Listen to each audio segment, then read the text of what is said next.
ഇന്ന് പ്രസ് സ്റ്റോപ്പിൽ ഷിജോ വെട്ടിക്കുഴിയാണ് നമുക്കിപ്പോൾ ഉള്ളത്. Shijo, good morning. മനോഹരങ്ങളായ രണ്ട് വാർത്തകൾ കേട്ടൊരു ദിവസങ്ങളായിരുന്നു ഇന്നലെ. ഒന്ന് ഈ വിഴിഞ്ഞം രണ്ടാം ഘട്ടത്തിന് തുടക്കമായതും, മറ്റൊന്ന് ഈ കേരളത്തിന്റെ എത്രയോ കാലത്തെ ആവശ്യങ്ങൾ പല പല പ്രശ്നങ്ങൾ കൊണ്ട് അങ്ങോട്ടും ഇങ്ങോട്ടും തട്ടിപ്പോയ കാര്യം, ഈ ഒരു അതിവേഗ റെയിൽ നമുക്ക് വരാൻ പോകുന്നു എന്നുള്ള മെട്രോമാന്റെ പ്രഖ്യാപനം. അങ്ങനെ ഒത്തിരി വാർത്തകളൊക്കെ, അതും കുറച്ച് സന്തോഷവും സമാധാനവും ഒക്കെ തോന്നുന്ന കുറേ വാർത്തകളൊക്കെ ഉള്ള ഒരു വാർത്താ ദിനം കൂടിയായിരുന്നു ഇന്നലെ. അപ്പോൾ പത്രങ്ങളിലും അങ്ങനെയൊക്കെ തന്നെയാണോ കാര്യങ്ങൾ?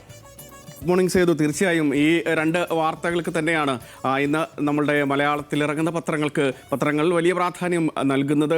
മുൻപേജും ഉൾപേജും ഒക്കെ എടുത്ത് പരിശോധിക്കുമ്പോൾ മാതൃഭൂമി എടുത്ത് നോക്കുകയാണെങ്കിൽ മാതൃഭൂമി മുൻപേജിൽ ഈ രണ്ട് വാർത്തകളെയും, കേന്ദ്ര റെയിലും ഇതോടൊപ്പം തന്നെ വിഴിഞ്ഞത്തിൻ്റെ രണ്ടാം ഘട്ടത്തിൻ്റെ നിർമ്മാണോദ്ഘാടനവും, ഇത് രണ്ടും ചേർത്ത് വെച്ചിട്ടാണ് മാതൃഭൂമി മുൻപേജിൽ ഏറ്റവും പ്രധാനപ്പെട്ട വാർത്തയായി നൽകുന്നത്. വികസന വിസ്മയം എന്ന തലക്കെട്ട് നൽകിക്കൊണ്ടാണ് ഈ വാർത്തയെ മാതൃഭൂമി സമീപിക്കുന്നത്.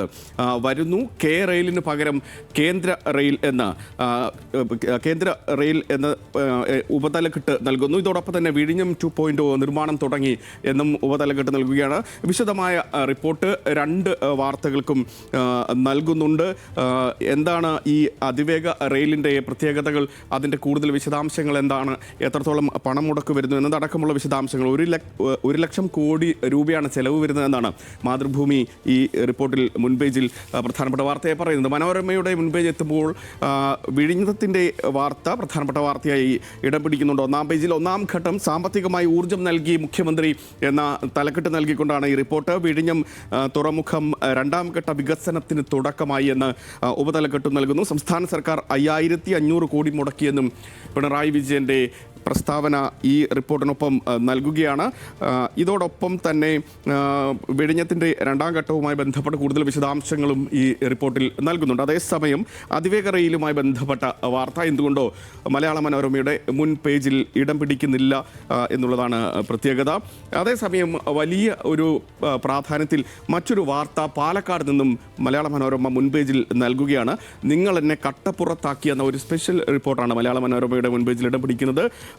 ചോദിച്ച സമയക്രമം നൽകുന്നില്ല, ബസ് സർവീസ് തുടരാനാകാതെ ആദിവാസി യുവാവ് എന്നിങ്ങനെ ഈ വാർത്തയിൽ പറയുന്നുണ്ട്. ഭാര്യയുടെ സ്വർണം പണയം വെച്ചും പലിശയ്ക്ക് കടം വാങ്ങിയും പണമുണ്ടാക്കി ബസ് വാങ്ങിയപ്പോൾ തൻ്റെ സമയം തെളിഞ്ഞതാണ് ഇരുള വിഭാഗക്കാരനായ അട്ടപ്പാടി സ്വദേശി മണികണ്ഠൻ കരുതിയത്. എന്നാൽ മുന്നോട്ടുള്ള വഴിക്ക് സിസ്റ്റം ചുവപ്പ് നാട കെട്ടിയതോടെ ബസ് 3 മാസമായി കട്ടപ്പുറത്താണ് എന്നാണ് ചിത്രം സഹിതമുള്ള ഈ റിപ്പോർട്ടിൽ പറയുന്നത്.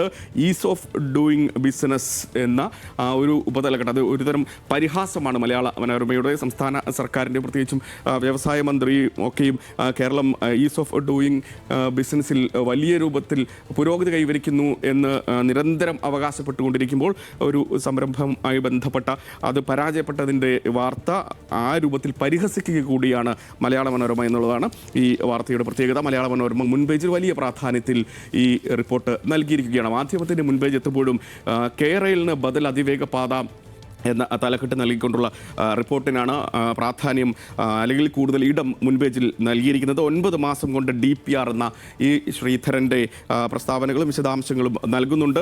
പദ്ധതിയുടെ ചെലവും എത്ര സ്റ്റേഷനുകളുണ്ട് തുടങ്ങിയവ അടക്കമുള്ള കൂടുതൽ വിശദാംശങ്ങളിലേക്ക് മാധ്യമം മുൻപേജിൽ തന്നെ പോകുന്നുണ്ട് എന്നും ഈ റിപ്പോർട്ട് പരിശോധിക്കുമ്പോൾ മനസ്സിലാക്കാൻ സാധിക്കുന്നുണ്ട്. ഇതോടൊപ്പം തന്നെ മാധ്യമത്തിന് മുൻപേജിൽ ഇടം പിടിക്കുന്ന മറ്റൊരു പ്രധാനപ്പെട്ട വാർത്ത 5-ൽ പിഴച്ചാൽ ലൈസൻസ് തെറിക്കും എന്ന ഒരു തലക്കെട്ടിലുള്ള റിപ്പോർട്ടാണ്. വർഷം 5 അതിലധികമോ ട്രാഫിക് നിയമലംഘനം നടത്തുന്ന ഡ്രൈവർമാരുടെ ലൈസൻസ് റദ്ദാക്കും. ഇത് സംബന്ധിച്ച് കേന്ദ്ര സർക്കാർ കൊണ്ടുവന്ന പുതിയ മോട്ടോർ വാഹന ചട്ടം സംസ്ഥാനത്തും പ്രാബല്യത്തിൽ വരുത്തി ഗതാഗത കമ്മീഷണറേറ്റ് ഉത്തരവിറക്കിയെന്നാണ് റിപ്പോർട്ട്. ഗതാഗത കുറ്റത്തിന് ചലാൻ കിട്ടിയാൽ അതിൻ്റെ തുക 45 ദിവസത്തിനുള്ളിൽ അടയ്ക്കണമെന്നാണ് വ്യവസ്ഥ.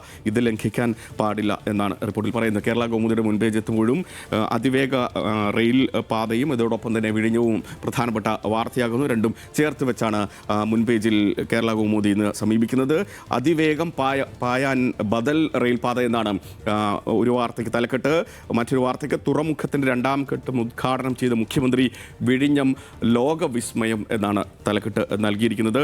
മറ്റു പത്രങ്ങൾക്ക് സമാനമായി ഈ റെയിൽ പാതയുടെ വിശദാംശങ്ങൾ നൽകിക്കൊണ്ട് അതിൻ്റെ ഗ്രാഫിക്കൽ റെപ്രസെൻറ്റേഷൻ അടക്കം എവിടെയെല്ലാമാണ് സ്റ്റേഷനുകൾ വരുന്നതെന്നുള്ളതെല്ലാം വിശദമായി തന്നെ കേരള കൗമുദി മുൻപേജിൽ നൽകുകയാണ്. നൽകുകയാണ്. കേരള കൗമുദി ഇന്ന് മുൻപേജിൽ നൽകുന്ന അവരുടേതായ ഒരു റിപ്പോർട്ട് കോൺഗ്രസ് സർവേ റിപ്പോർട്ടുകൾ പിന്നോക്കക്കാരെ തഴഞ്ഞാൽ തിരിച്ചടി എന്ന തലക്കെട്ടിൽ ഉള്ളതാണ്. അതിൻ്റെ വിശദാംശം ഇങ്ങനെയാണ്. ജനസംഖ്യയിൽ ഭൂരിപക്ഷം വരുന്ന ഈഴവർ ഉൾപ്പെടെയുള്ള പിന്നാക്ക സമുദായങ്ങളെ അവഗണിക്കുന്നത് തുടർന്നാൽ UDFന് ഭരണത്തിൽ തിരിച്ചെത്താനാവില്ലെന്ന് കോൺഗ്രസിൻ്റെ തന്നെ സർവേ റിപ്പോർട്ടുകൾ, രാഷ്ട്രീയ തന്ത്രജ്ഞൻ സുനിൽ കനകോലുവിൻ്റെ 2 റിപ്പോർട്ടുകളും AICCയുടെ നിർദ്ദേശപ്രകാരം നടത്തിയ 2 രഹസ്യ സർവേകളിലും ഇത് പറയുന്നു എന്നാണ് ഈ റിപ്പോർട്ടിൽ പറയുന്നത്. കേരള കൗമുദിയാണ് ഈ വാർത്ത നൽകുന്നത്. സിറാജിന് മുൻപേജ് എത്തുമ്പോൾ ഒരു വാർത്ത, പ്രധാനപ്പെട്ട വാർത്തയായി അവർ നൽകുന്നത് യൂറോപ്യൻ യൂണിയൻ വ്യാപാര കരാർ ഉടൻ എന്ന തലക്കെട്ടിലാണ്. ഇന്ത്യ വ്യാപാര കരാർ ഉടൻ എന്ന് പറയുന്നു.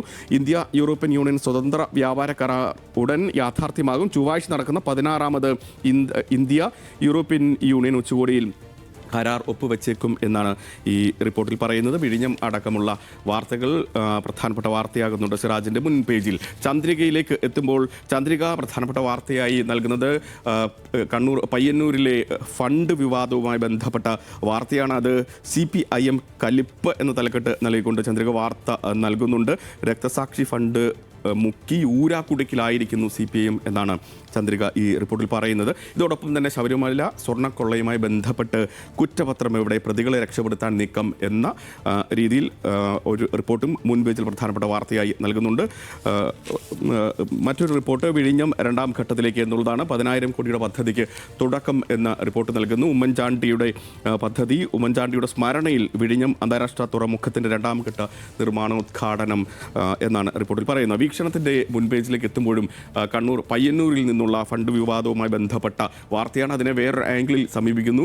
പയ്യന്നൂരിൽ ഒഞ്ചിയം ആവർത്തിക്കുകയാണ് എന്നാണ് വീക്ഷണം പറയുന്നത്. രക്തസാക്ഷി ഫണ്ട് വെട്ടിപ്പിൽ CPIM കടുത്ത പ്രതിരോധത്തിലായിരിക്കുന്നുവെന്നും വീക്ഷണം പറയുകയാണ്. ഇതോടൊപ്പം തന്നെ CPIM ആന്തരികമായി പയ്യന്നൂരിൽ നെടുക പിളരുകയാണ് എന്നും വീക്ഷണത്തിൻ്റെ റിപ്പോർട്ടിൽ പറയുന്നുണ്ട്. ഇതോടൊപ്പം പ്രധാനപ്പെട്ട വാർത്തയായി ശബരിമല സ്വർണ്ണക്കൊള്ളയുമായി ബന്ധപ്പെട്ട് SITയെ അതിരൂക്ഷമായി കുറ്റപ്പെടുത്തുന്ന റിപ്പോർട്ടും വീക്ഷണത്തിന് മുൻപേജിൽ ഇടം പിടിക്കുന്നുണ്ട്. വേലി തന്നെ വിളവ് തിന്നുന്നു എന്ന തലക്കെട്ട് നൽകിക്കൊണ്ടാണ് റിപ്പോർട്ട്. ശബരിമല സ്വർണ്ണക്കൊള്ളയിൽ കോടതിയെയും ഇരുട്ടിലാക്കി കുറ്റപത്രം നീളാൻ സർക്കാരും SITയും ഒത്തുകളിച്ചു എന്നാണ് റിപ്പോർട്ട് വീക്ഷണത്തിൻ്റെ റിപ്പോർട്ടിൽ പറയുന്നത്. ഇന്നലെയും സമാനമായ റിപ്പോർട്ട് വീക്ഷണം നൽകിയിരുന്നു. 5 പേർക്ക് കൂടി സ്വാഭാവിക ജാമ്യത്തിന് വഴിയൊരുങ്ങുന്നുവെന്നും വീക്ഷണത്തിൻ്റെ ഈ റിപ്പോർട്ടിൽ പറയുന്നുണ്ട്. ഇനി ദേശാഭിമാനിയിലേക്ക് എത്തുമ്പോൾ ദേശാഭിമാനി ഏറ്റവും പ്രധാനപ്പെട്ട വാർത്തയെ എടുത്തു കാട്ടുന്നത് വിഴിഞ്ഞമാണ്. വിസിൽ വിസ്മയം എന്ന തലക്കെട്ട് നൽകിക്കൊണ്ട് വലിയ ചിത്രമടക്കം പ്രധാനപ്പെട്ട റിപ്പോർട്ടായി മുൻപേജിൽ നൽകുന്നുണ്ട്.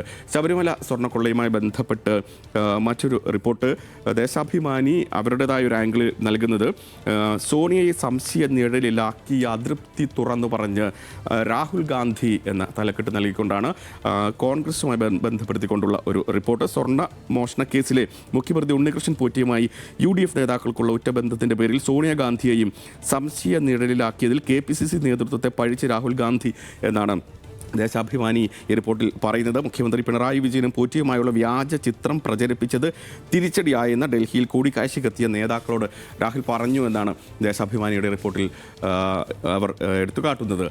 മറ്റ് ഇംഗ്ലീഷ് പത്രങ്ങൾ കൂടി പരിശോധിക്കുകയാണെങ്കിൽ വിഴിഞ്ഞം അടക്കമുള്ള വാർത്തകൾ പ്രധാനപ്പെട്ട വാർത്തയായി മുൻപേജിൽ ഇടം പിടിക്കുന്നുണ്ട്. കണ്ണൂരിലെ ഫണ്ട് വിവാദമടക്കമുള്ള റിപ്പോർട്ടുകളും ഹിന്ദു അടക്കമുള്ള ഇംഗ്ലീഷ് പത്രങ്ങളുടെ മുൻപേജിൽ ഇന്ന് ഇടം പിടിക്കുന്നുണ്ട്. ഇതൊക്കെയാണ് ഇന്ന് പത്രങ്ങളിൽ നമുക്ക് കാണാൻ കഴിയുന്ന പ്രധാനപ്പെട്ട വാർത്തകൾ. സേതു.